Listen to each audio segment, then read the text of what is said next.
We go for launch. 5. Quiet, numbskulls, I'm broadcasting. Anything can happen in the next half hour. 4. My friend, we cannot keep this a secret any longer. This whole thing is insane. 3. Quiet, please. I am analyzing. Where's the kaboom? 2. There was supposed to be an earth-shattering kaboom. 1.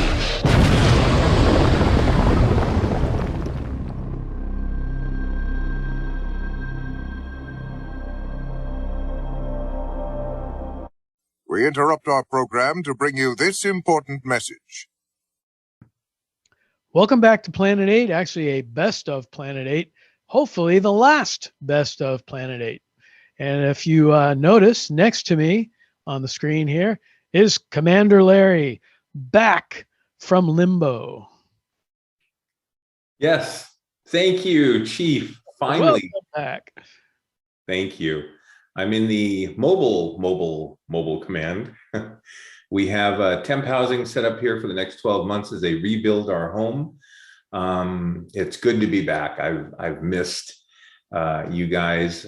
Even though we talk offline, it's that special something with the podcast. And speaking of special something, we are coming back with new episodes, not just new episodes, but video episodes for our YouTube channel, and we'll have the regular podcast out on the podcast planet8podcast.com, but we're going to have a special guest joining us because May 8th 2023 is our fifth anniversary. Chief Engineer Bob will be here. Reconnaissance Officer Karen will be here, who's not here today because of the Zindi interfering with her interocitor, but that's a whole nother story. Lord Bloodraw will be joining yours truly, who will be back podcasting. Chief, what are we going to be talking about on May 8th? Well, yeah, it's our 5th anniversary, 5 years, if you can believe it. Mm-hmm. And, we're going to be talking about season 3 of Picard. That's because right. I don't think we really intended to when season 3 started, but man, did it get good as the season went on. So we'll be talking about that. And, if we run out of things to say, then maybe we'll do a little bit on Mandalorian season 3. But yeah, it should be a blast. Full motion video will be moving around on YouTube. It should be fun. So from now on, instead of just having a static graphic on our YouTube episode, we're actually going to come out of our shell, if as you will, and appear before you on video. Right. So we've done a couple little video episodes before, but this will be like from now on, we'll do video episodes. That's right. That'll be our regular way of podcasting, at least through our YouTube channel. And speaking of YouTube, if you guys can do us a huge favor, like, subscribe, and comment, and share that YouTube channel with your friends and neighbors. We're trying to build our presence on YouTube. Once we hit the magic number of 1,000 subscribers, we can start doing live podcasts on YouTube. We can have and then things are gonna get crazy. That's right. We can have guests. We can go to conventions. We can go out to your house. Who knows? Coming to your town. Yeah, that's right. If you guys can do that, we would appreciate it. We're excited. We've been doing this for 5 years. We're looking forward to doing it for another 500 years. May the podcast gods be willing. Keep us alive that long. Yeah. Hey, on a serious note, Lieutenant Jasmine and I want to thank Bob and Karen for putting that little vignette together for the GoFundMe. I want to thank those of you who actually donated to that GoFundMe. It helped tremendously. Reestablishing yourself after something like a fire. And I'm like you guys, I've watched, movies and news the devastating earthquake in this place, and a tsunami in that place, and a fire in this place. But when you go through something like that, and you have to end up buying not just toothpaste and paper towels, but frying pans, toasters, fingernail clippers. We didn't have fingernail clippers. All those little things add up. And we're lucky we have jobs, we're gainfully employed, but you're looking at a lifetime worth of stuff that you need on a daily basis. And you guys helping us out was just amazing. As far as, the house goes, we are going to rebuild. We're talking with architect and a builder right now. Hopefully sooner than 12 months. We have the rental home set up here for 12 months. And good things are going to be coming in the future. I have missed the podcast. I joked around on Facebook, and I hear the echo in my mind. I close my eyes and I can hear 5. Hey, you knuckleheads, what are you? But yeah, look, there's a lot of good stuff that we wanted to cover before the fire. There's a lot of new stuff we hadn't planned. Like Bob said, we hadn't planned talking about Picard, but that was just such an amazing series. So was Mandalorian. We had like a number of kind of classic movies we were going to cover. And then suddenly Picard got so good that we pushed those off for an episode. And right. We'll talk about Picard, but absolutely. And make sure you tune in on the May 8th episode. I will let you know if I had man tears for Mando and Picard, or just Mando or just Picard, and what they were for. That's right. So sit back, relax, enjoy one more classic episode.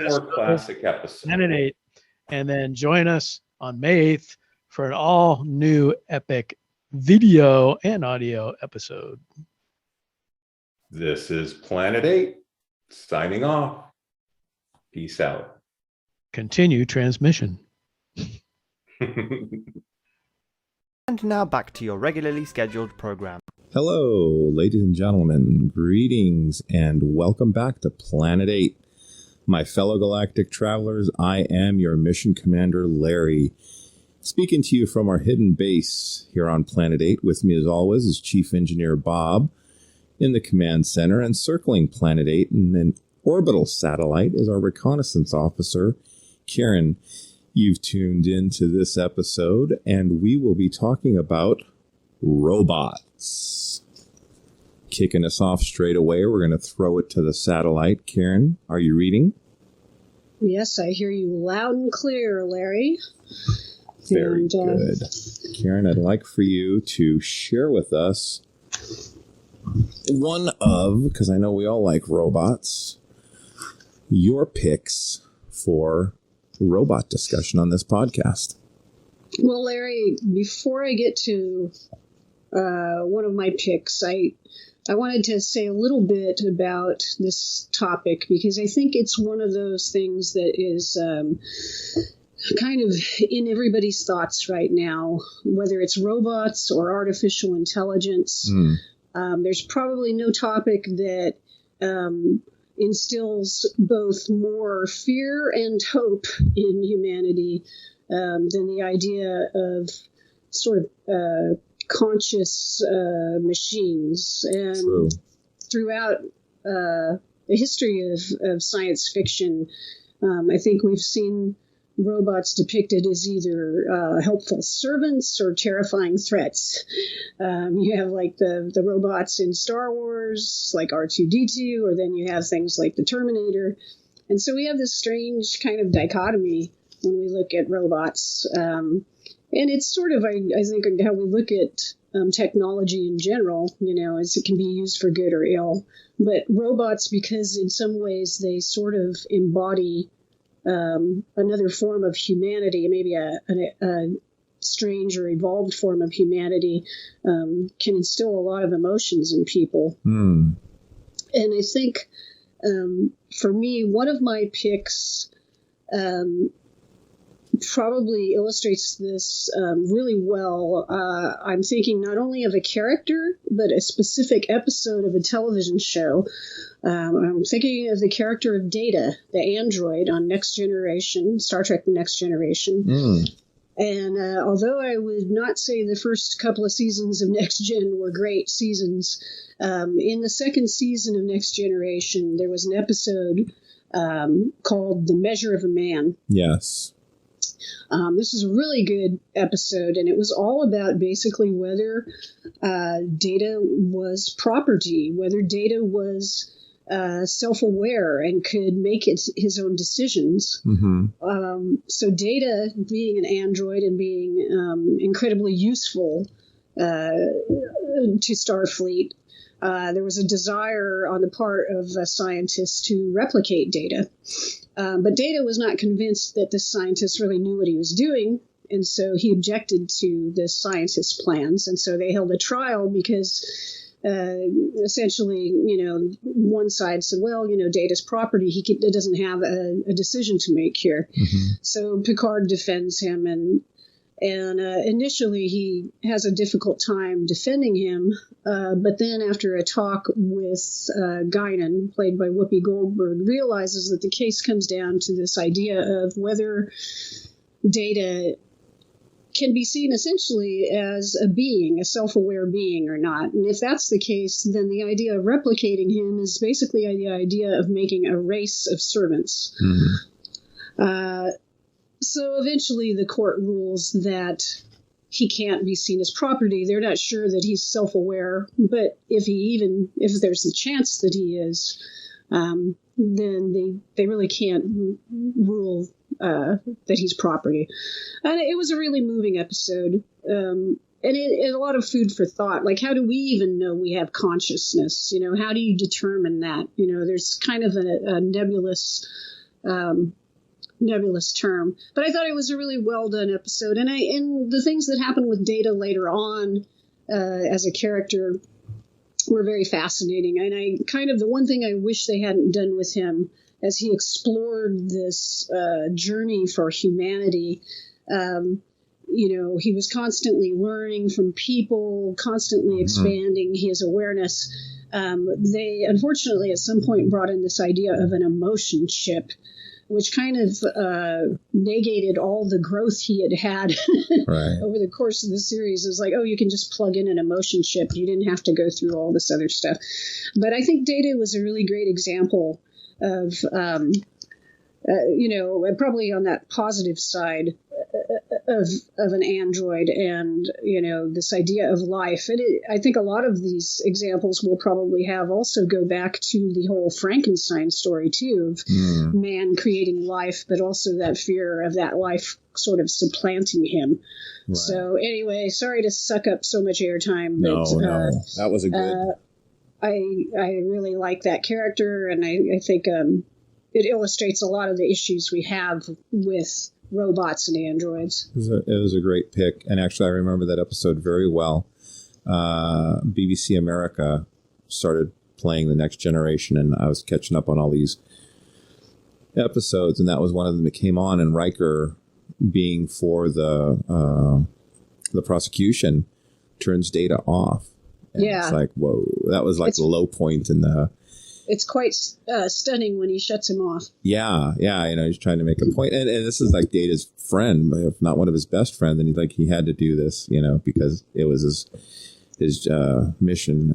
Anyway, what hurt me with Data, and I agree with you, and I don't know if that episode was before he created Lal or after, but that was before. That was before. It was another amazing episode. And... the memory cascading and having to say goodbye, and won't talk about it anymore. I don't want to tear up on a podcast, but the way that they ended Data, and it killed me. Very good friend of ours, Karen, almost threw away every single episode of the Lost DVD series because of the way that series ended. I almost felt the way with The Next Gen and what they did with Data. Yeah, I thought it was pretty ignoble. It's just... So for those who haven't seen it... Don't bother. Spoiler alert. Yeah. What happened? Well, I tell you what. How did they end Data? I don't even want to. Well, I know last I saw him, he was in that one movie, and he was like, he sacrifices himself. Or whatever, so. No, that was one of his high points. He ends up sacrificing himself for Picard and the crew of the Enterprise, but somehow part of his consciousness is transferred. It was almost like, now that I think about it, like Spock and McCoy in The Search for Spock. A piece of data is in, what was the robot's name before? Or am I, anyway. It was like, yeah. It was an earlier version of Data that was kind of like dim-witted and kind of reminded me of Abbott from Abbott and Costello. And I guess Brent Spiner, enjoyed playing that version of the character. What was the hell was it? Heck was the name of that movie, though? It was... that was Nemesis. Nemesis. And they chalked that thing up. It was like the writer of Gladiator got involved, and Brent Spiner, and the Romulans and the Remulans, and it's like, whoa. And then, anyway, we're going way off topic, which we often do on Planet 8. I'm going to jump over to Bob. Bob, I want to hear about a robot. Oh, we're still talking robots, so that's good. Well, I didn't want to talk about a robot. Ooh. I want to talk about a type of robot. Do tell. And of course, that would be the classic Japanese super robots. Started off by Mazinger Z by Go Nagai. And basically, there's a few different types of these, quote, super robots. You have the type where they're being controlled from afar, like a Gigantor or like a giant robo. Or you have the type that are piloted, which was basically kicked off by Mazinger Z. And then you also have later on, and we'll get into this in a little bit, when Gundam was introduced, they were more like, they weren't so sentient, they were just tanks. Tanks that were piloted by people. But there's robots that combine together from different vehicles and ships and things. There's robots that change or transform that would later become like the Transformers or GoBots or that type of thing. But the ones back, like I say, in like the 70s, you had they were just like giant metallic samurai that were basically piloted by a human. And you have Toei obviously kicked it off with Mazinger Z, with Go Nagai. And with Go Nagai, they had things like Mazinger Z, Great Mazinga, Grandizer, Jeeg of Steel, Get a Robo G, etc., etc. But there was also Nippon Sunrise, which kind of has some of the ones I really grew up on. When I was back in the San Francisco Bay Area, KEMO TV20 had a Japanese language programming on Sunday nights. And one of the shows they would show was Raideen. And Raideen was from Nippon Sunrise. And, they had it subtitled. It was, these are all like anime shows. But that's just sort of like kicked off my love for the whole super robot genre. And Nippon Sunrise, after the success of Raideen, went on to do things like Combattler V, Voltus 5, which were basically combination robots, Zambot 3, Ditan 3. And then they actually came out with Gundam, which kind of changed the whole landscape of the robot world. And as far as over here in the States, quite a few actually made it over. Back in the 60s, there was Tetsujin 28 that made it over here as Gigantor. Fred Ladd brought that over, along with Astro Boy and Kimba and etc. Mazinger Z did actually make it over here as Transor Z, but one of the best things about Mazinger Z is basically the soundtrack. And they stripped the soundtrack and just put in like typical early 80s synthesizer type music, which really wasn't good. And then some of the other, Toei robots like Grandizer, Guy King, Dangar Days, Get Robo G, basically combined with Starzinger to make a show called Force 5, which showed in some places around the country where they would do like Monday would be Grandizer, Tuesday would be Guy King, Wednesday. So it was like syndicated, and each day you get a different show, and they just rotate each week. Shout Factory, in fact, has Guy King and Dengard Ace out on DVD now. You can get them. And what those were episodes that were combined into 2 or 3 movies. Huh. And Bill Winkler, a friend of the show, he did the dubbing on those, as he did with Tekkaman back in the 70s. And, basically, those have been released as movies. Golion and Dairaiga 15 were combined to make Voltron, which a lot of people have seen or probably heard of. Tatsunoko did Tekkaman, which we just spoke about, and Gordian, but they also did Mospeada, Macross, and Southern Cross, which came together as Robotech, which was really influential to a lot of American Japanese animation fans throughout the years. And basically, even earlier this year, Fathom Events had a movie event with Mazinger Z Infinity from Funimation, which was an amazing movie.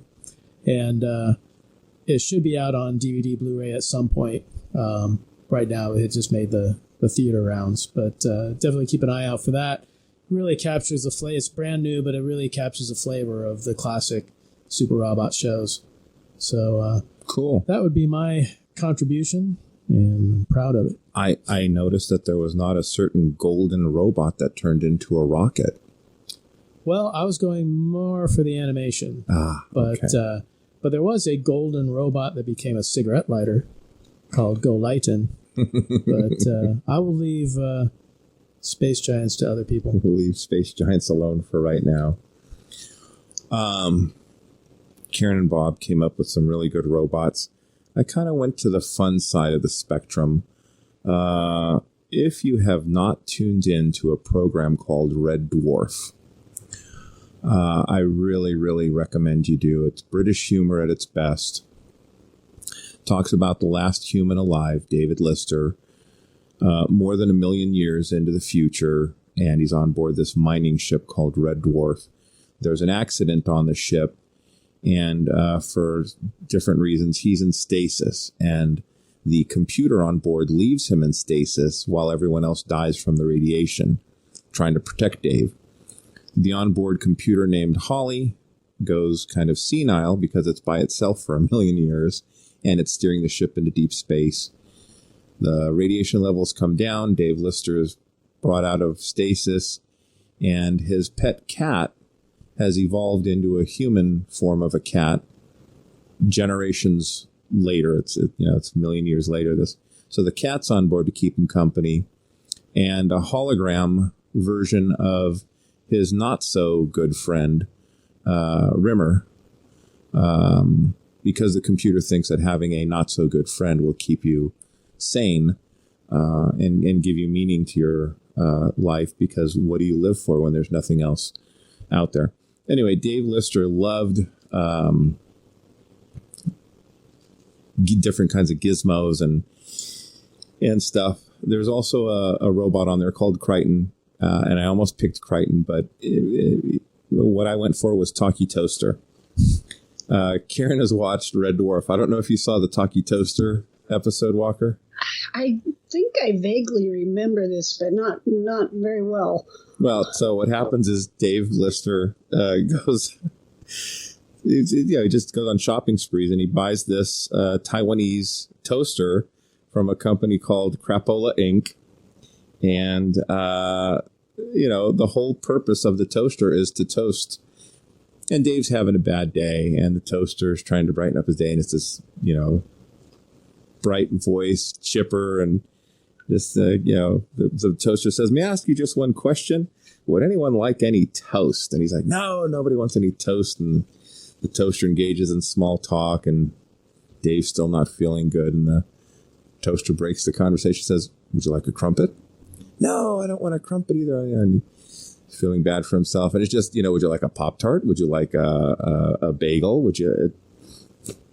It's a stupid, nonsensical robot that, borderline might not even be considered a robot. It's a talking toaster.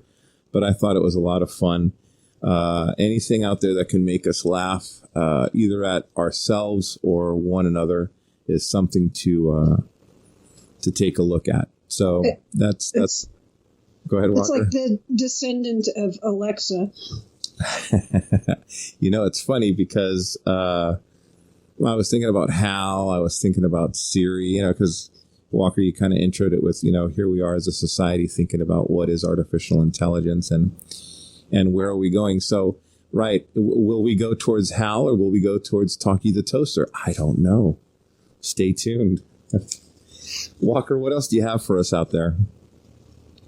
Well, the other character that I really enjoy, which I've done a lot of thinking about and writing about, would be the Vision, the comic book character, who, of course, now is also a movie character. Yes. But this is a character who appeared in Marvel Comics in the Avengers originally, created by Roy Thomas. The story behind that, interestingly enough, I actually contacted Roy Thomas because I was writing an article about this. So he's a very nice man, very interesting to talk to. And he kind of felt frustrated because at that time there was, for whatever reason, there was this editorial decree that he could not use the big three of Captain America, Iron Man, and Thor in the Avengers, I guess because they had their own books and there was a lot of continuity to deal with. And so he had these other Avengers who did not have their books, and he wanted to create a new character. And Roy Thomas is a big fan of the Golden Age superheroes. And there was a Golden Age superhero called the Vision, who was actually an extra-dimensional being and very spooky. He could turn into mist and all this stuff. And he really wanted to bring this character in. But for some reason at that time, Stan Lee, Stan the Man, he was very adamant. He wanted an android. I want an android on the Avengers. And so in sort of a best of both worlds compromise, Roy Thomas took the kind of look and power of the old Golden Age Vision and the android origin and created the Vision that we all know and love today. And so I think the thing that was very appealing about the Vision, at least back in the day, was... and they didn't call him an android, they called him a synthezoid. There was this distinction that he was a sort of more like a synthetic man, that he was made of synthetic parts, but was in all respects, designed like a human being. But I think that, he was interesting in that he was very much sort of like a Mr. Spock character, and that he was kind of the outsider, but, this powerful being that the Avengers relied on, to get things done and so forth, but always sort of on the outside looking in. And of course, they began sort of this love that he had for the Scarlet Witch, which for a while went on where both of them were having feelings but not acting upon it and everything. And so, it was a very interesting character. In that, how could this android have these feelings, and how could this be, and so forth. And I think that the movie did a really great job of depicting the character as he was in the very early days of the comics as well. Right. That definitely came across, that, he was struggling to understand his emotions that he had as a being. And in the comics, they explain it in that he was programmed with the brain patterns of an actual human being. It turned out to be Wonder Man, who I don't want to go too far down the rabbit hole here. Yeah. He was another deceased superheroes. And I think in the movie, you kind of get the impression that he's been imprinted upon by, Tony Stark and Bruce Banner and Ultra. Yeah. But no Infinity Stone in the comic version, though, right? No, not at all. He just had a solar gem that he used. But over the years, he's become much more robotic, much more like a computer. And there's a variety of reasons for that, including, I think the major one was that John Byrne kind of stripped him of his personality in the 80s in West Coast Avengers. But I think that he was a very interesting character early on. He was a mainstay of the Avengers, and it was certainly a character I really adored. And again, had that outsider appeal that I think a lot of kids really go for.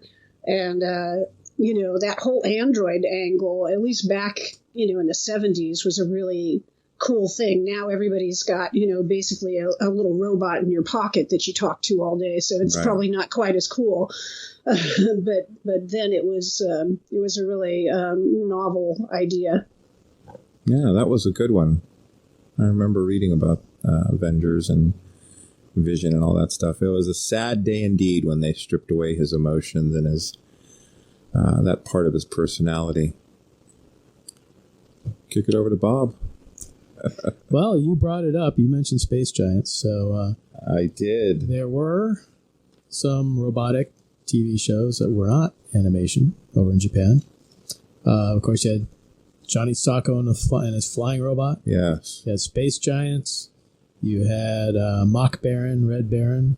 You had quite a few. So, but to kind of go back into Space Giants was definitely, the robot family that all turned into rockets, which was Goldar and Silvar and Gam. Mm. And then mainly concentrated on the relationship between Gam and Miko, who was a boy from Japan who they gave a whistle to. He could use the whistle to call the robots, like 1 whistle for Gam, 2 for Silvar, and 3 for Goldar. And, obviously, if he's calling Gam, it's to get him out of some earthly type situation. If he's calling Goldar, then it's probably to fight some giant monster. The interesting thing about the series, though, was in order to have better monsters in it than, say, Johnny Sacco or the more higher budgeted Ultraman, they would have each story in the series would be serialized over 5 episodes. So you'd have the same monster for like 5 episodes. So instead of in a 52 episode series, instead of making 52 different monsters and maybe reusing 1 or 2 once in a while, they made 1/5 that amount. That's a good point. I remember that. They were able to put more budget into a single monster suit than having to make them. And, too, you've also got the hero suits, which, since those are in every single episode, they get beaten to hell. So you have to, remake the hero suits once in a while, too. Yeah, that kind of differentiated itself to me as a lad watching these, that it was more serialized over several episodes. And the other shows, bam. Ultraman defeats the enemy and new one. Well, there was some reoccurring monsters. Pretty much. And of course, you had Rodak, the main villain. Yeah. But also that whole series, which was based on the manga Ambassador Magma, that was originally drawn and created by Osamu Tezuka, who was basically the Walt Disney of Japan, or was until he passed away. Yeah.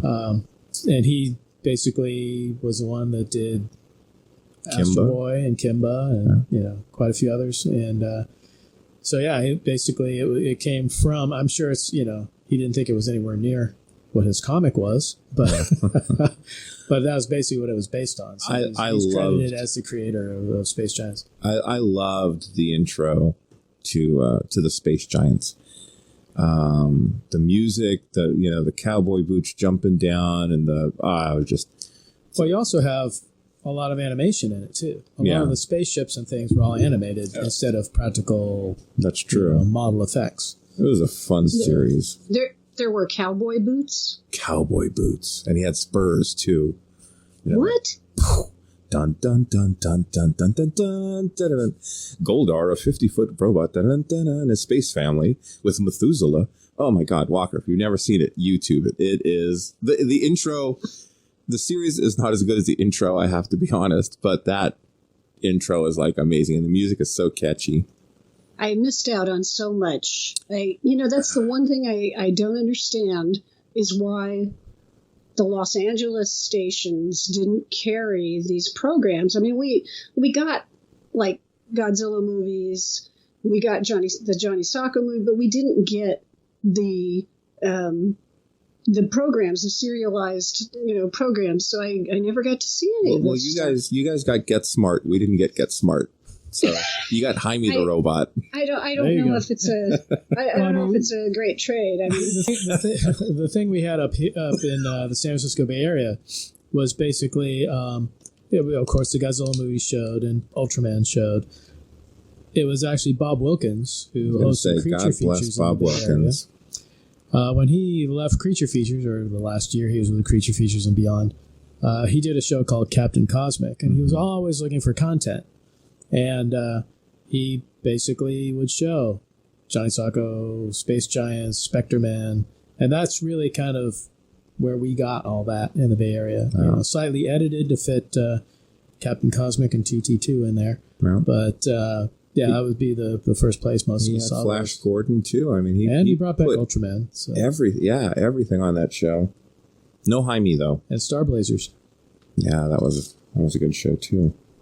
But yeah, the guy we had in LA favored Popeye, so I think you guys did much better. I don't know. I love Popeye growing up. He's okay. The old Max Flasher Popeyes, you can't beat those. Hands down, cannot be beat. Oh yeah, I mean when I was going to the gym and trying to get fit, I would have that Popeye theme song on my MP3 and just strong to the finish 'cause I eats me spinach. Anyway. Yeah, now we're getting off subject. Now we're getting way off subject. Bringing it or back. Or was Popeye a robot? I think... Or an actual Sailor Man? I think Bluto would be more of the robot. Yeah, I could see Bluto as a cyborg. Yeah, because he was always strong. Popeye needed to cheat and have spinach. Popeye didn't cheat. That's very, organic. That's not cheating. It's healthy cheating, but it is cheating. I mean, he couldn't do it on his own. Well, are you going to say Batman cheats because he's got a utility belt? I mean... So does the Hulk. Or Captain America had the super soldier formula, so... Oh, you just destroyed my childhood, Walker. Me and George Lucas, baby. All my heroes are cheaters. Getting back that's your lesson for this podcast. Yeah. If you can't cheat. Transitioning into cheats. From spinach to super serum. Let's toss it to the satellite. No, just kidding. Why not? I was just going to mention, there's one honorable mention here that I wanted to toss out, but I had no real value. I just was curious if you guys had ever seen a movie. It's from 1957 called Kronos. And it's about this really bizarre, gigantic robot that stomps its way across the countryside, absorbing energy. I did not. I think Bob said affirmative. Friend of the program, Bob Ekman, loves that movie. Yeah, I tried to pull that thing up on Netflix. They didn't have it. And I don't have it in my own collection, but... I may have a DVD of it, I believe. I would have to look. Off the definitely one of those things that I recall from my early childhood watching.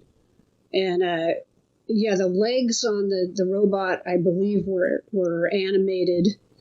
But I just remembered it was just like this big box that like stomped across the U.S. and absorbed energy and it's sort of a robot, but maybe not. But anyway. Well, the legs are supposed to be energy, right? That's why they were animated.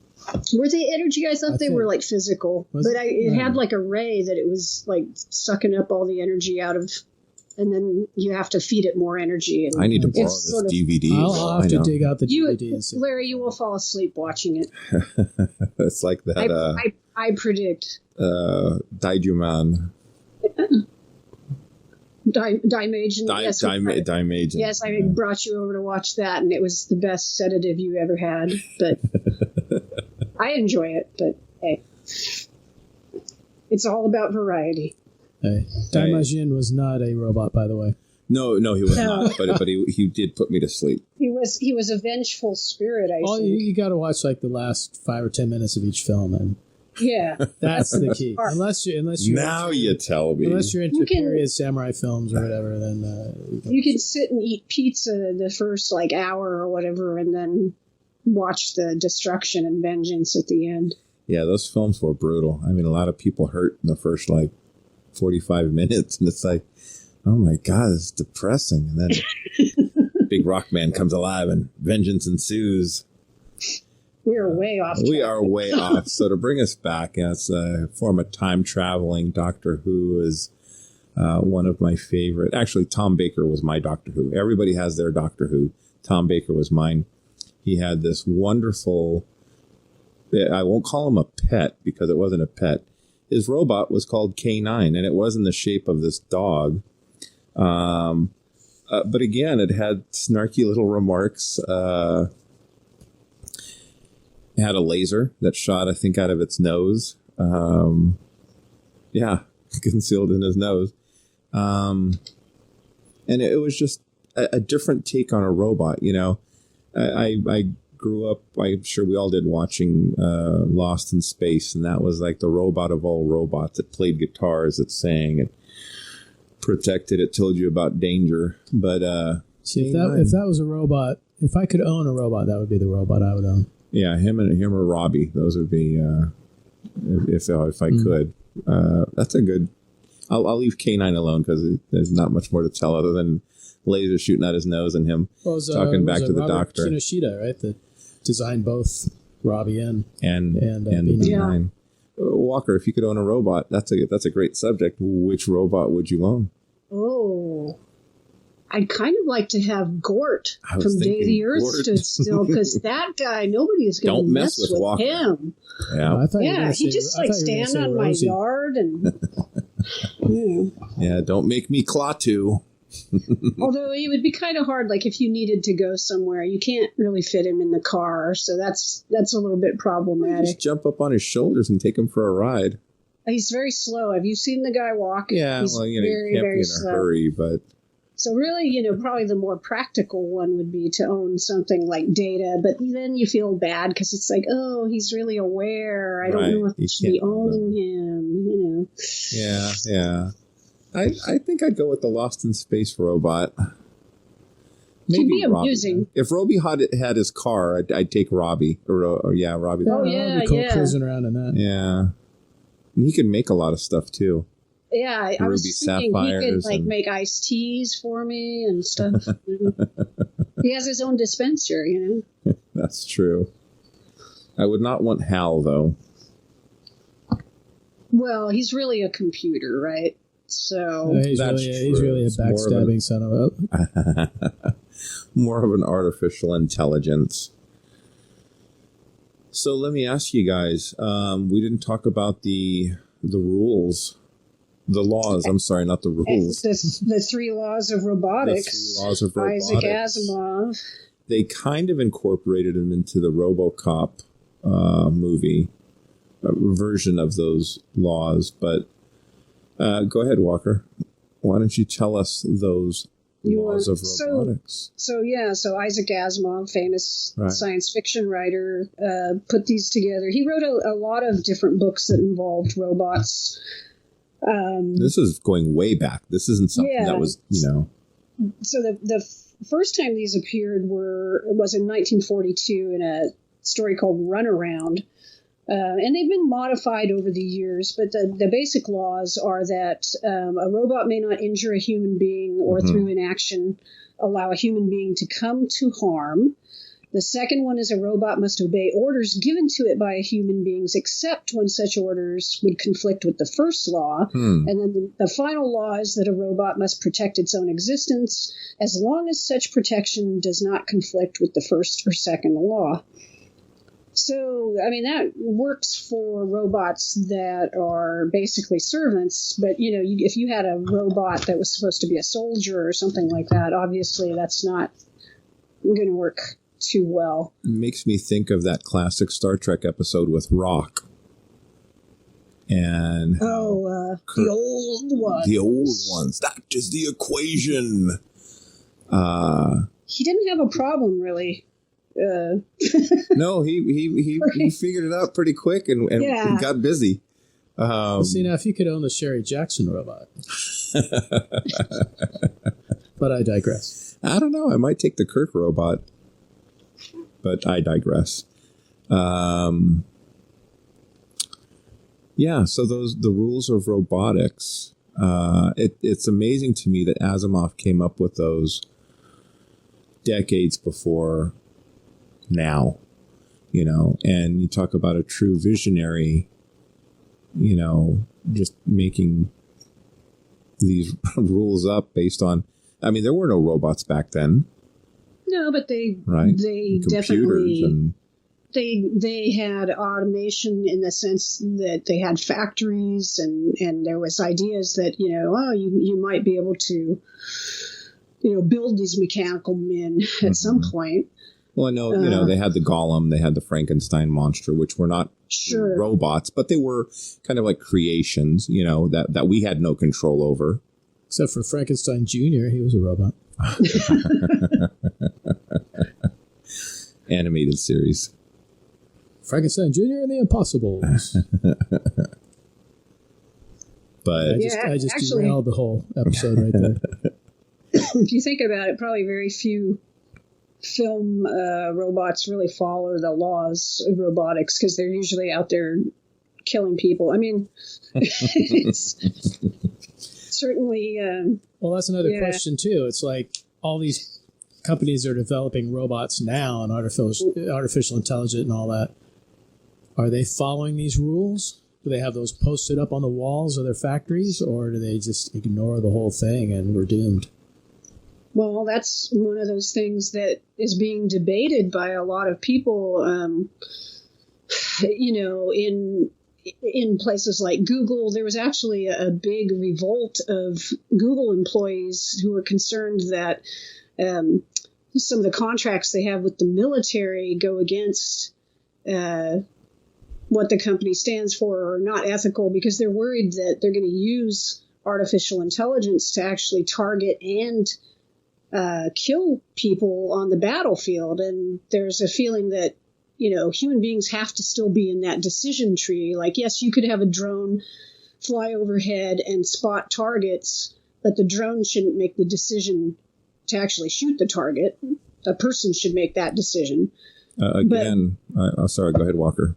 But, will our enemies decide to do the same thing, or will they say, oh, the drone's more efficient, let the drone make the decision, it's faster than a human being? Back to Star Trek, Captain Dunsel. It's a very scary thing. These are all technologies that are very real. You have people like Elon Musk or the late Stephen Hawking who are saying, we have to be concerned about artificial intelligence and where it could go. And they're not wrong, but it's like any technology, right? There are good applications, like in medicine, artificial intelligence can diagnose things very quickly, but I don't know that I want a drone making a decision about who to shoot. I agree. Or is it just going to become wars between drones? Where you don't even have people on the battlefield on either side. And it's just... Who knows? Going back to Star Trek, what was that episode where it's like, well, you have to go into the disintegration chamber. That's right. Then we need Kirk to go and, talk the computer into blowing itself up. Only Kirk. Yes. We won't get into Landru in the Red Hour. We don't have enough time. This is drawing our today's episode about robots to a conclusion. And I want to remind everybody, we're going to put our information out there for the webpage and Facebook and Twitter and everything. The conversation continues after the podcast. What would be some of your robot picks or a favorite robot, or if you could own a robot, what robot would that be? Or why would you not want to own a robot? We want to hear from you. Be a part of the conversation. At this point in the podcast, we want to draw your attention to our sensor sweep. And this is where we go ahead and bring to your attention some of the greatest and latest products and or shows that have come across our attention throughout the known universe. We want to put a special thank you out to Project Pimento, www.projectpimento.com. They are allowing us to use some of their music in our show, and if you get a chance to go to their webpage, give them a look. They have some great CDs available, and they do live shows throughout the San Francisco Bay Area. If you get a chance to check them out live, please do so. Today's Sensor Sweep, your mission commander is going to share with you a comic book that came across my desk, Action Comics 1000. And this was the celebration of Superman. I'm a huge Superman fan. The comic books, movies, TV show. I'm one of the few people in the universe that enjoyed Justice League and hopes there's a Justice League 2, as well as a Superman 3 or Man of Steel 3, whatever you want to call it. Anyway, on his birthday, Superman, in the comic book, there's several stories actually, and the story I'm looking at is Never Ending Battle. It's his birthday, and he's recounting the events that occurred right before his arrival. He's out on patrol, and he gets teleported to the lair of Vandal Savage, and he hooks him up in this device Superman's, set up there, and can weaponize hypertime. And so Vandal tells Superman, obviously as all good villains do, what the device will do. It's going to trap Superman in an endless time loop, because how do you beat Superman? You got to, can't beat him face to face. Very few people can. So anyway, Vandal comes up with this time loop thing, and Superman's never going to be able to stop Vandal from taking over the world, because he's going to be stuck reliving all these adventures throughout the 1,000 issues of Action Comics. So Vandal activates the device, and he sends Superman into his own past, and Superman awakens in 1930s Metropolis, and he finds himself battling a group of gangsters, and Kal-El or Clark realizes that he's missing some of his powers, but he's kind of exhilarated, realizing I can't fly, but I can leap, taller than a building, and so on and so forth. Anyway, as the time loop progresses, Vandal throws Superman from adversary to adversary, including former villains and alternate versions of Superman. But despite this, Clark doesn't back down. He uses time to his advantage, overcoming Vandal's attacks and besting Vandal once and for all. And as Clark returns home, he realizes, in every incarnation of him, that it would always end with him reuniting with his family. And it was kind of cool because, each page kind of played homage to Superman of the 30s, 40s, 50s, and they drew him and gave him the powers, of that decade or that time. And he's reunited with Lois and his son, and they got like a birthday cake or something. And Superman reflects and says, "What doesn't kill you makes you stronger. Staying true to yourself, abiding by the morals and ethics ingrained in you by your mom and dad, along with the lessons you learned in your own life, can pull you through the darkest moments." And I'm a big sap, and I'm a big Superman fan, so that just touched my heart. And the whole book is fun. It's action packed. It's the 1,000th issue of the Action Comics book. You can talk to Walker. I haven't bought a comic book in years for different reasons, but I did actually go out and pick this one up. And if you guys get a chance to check it out, you don't have to get the book. You can go to dccomics.com and take a look at it for yourself. I'm going to check and see if my co-podcasters have checked out Action Comics. Bob, Karen? Oh, not I. Make mine Marvel. Not the biggest DC fans on the cast. Oh, Batman's cool. Which I is never really okay. got into Superman. I don't know why. I think he was just too powerful, too indestructible, too perfect. I had a friend say, Superman can fart and blow out the sun. And, but no, I don't know that he'd do that. Oh, by accident, maybe. Anyway, on that gaseous note of fun, guys, I want to just really thank you all for tuning in once again to our podcast. Planet 8 wouldn't be anything without you guys listening in to us, giving us feedback online. I'm gonna throw out our information to you. You can check out our website, www.planet8podcastblogspot.blogspot.com. Our Twitter is Planet 8 Cast. Our Facebook is Planet 8 Podcast. Give us a follow. Give us some feedback. Become part of the conversation. Let us know what you thought about robots or Action Comics or Superman, or you can always comment on some of our past podcasts as well. It has been our delight and joy to be with you, and until we see you next time, signing off from Planet 8, end transmission. On that note, this will conclude this transmission from Planet 8. We would like to thank all of our intergalactic audience for listening. Be sure to head on over to our website at www.planet8podcast.com, where you can get more information on this episode's topic. For more conversation, find us on Twitter at Planet8Cast. Or on Facebook at facebook.com/Planet8Podcast. We want to thank you guys for tuning in each and every episode. We look forward to your input and opinions. Until next time, this is Planet 8 signing off. End transmission. By George, he's got it. It is the end.